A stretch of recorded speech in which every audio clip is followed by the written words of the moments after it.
I want to experience everything that I can before I get married and have kids. So it was just kind of like, hey, let's do it.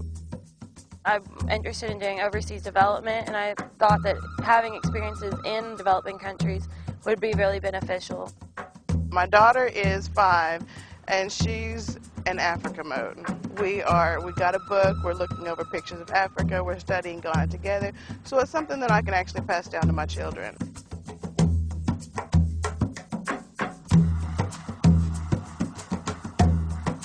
My host family basically made my entire trip. They were all very sweet and welcoming. They had 3 kids, and they all made me feel like I was part of their family, and just eating dinner with them every day, discussing politics, made me feel like I was someone French.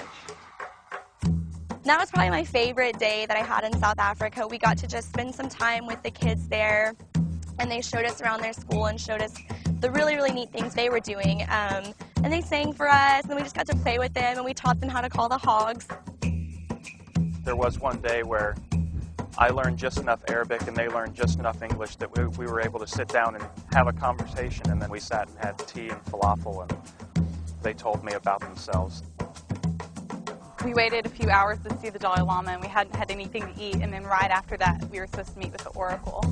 And we went in there, and the first thing he said to us is, "You guys look like you need tea and food." And it was just like, wow, you're definitely an oracle.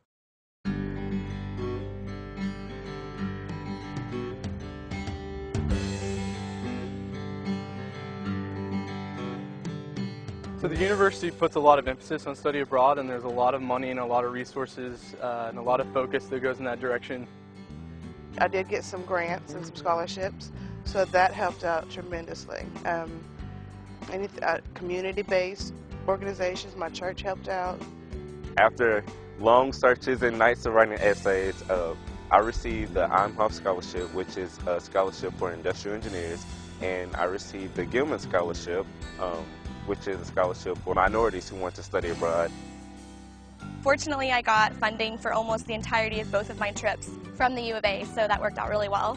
It's a bad move not to study abroad just because the funding's already there.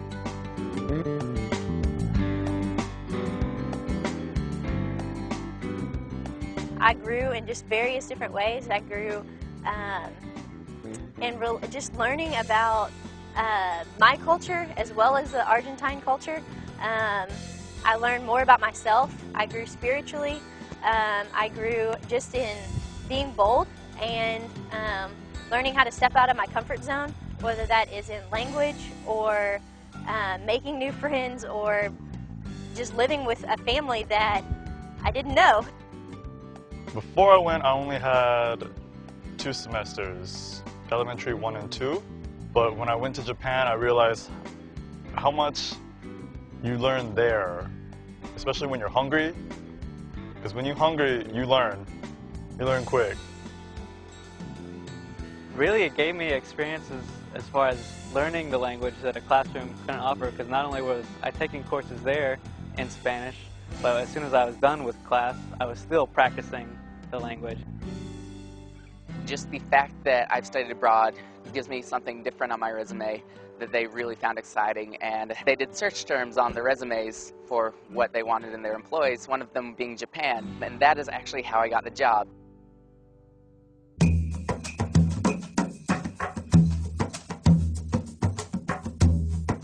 I've heard all these stories. Everyone comes back and they're transformed, and but I want to do it myself, and I want to experience that. I think that like I said, being immersed in the culture is something that is going to be completely gratifying for my future. And so my friends who had always intended to study abroad, and then we just graduated a week ago and they had never done it, really regret it. And those of us who did it only regret that we didn't do it more. Study abroad. Voyager en France. 皆さん、日本に行きましょう。Samaya Sentley. Just do it.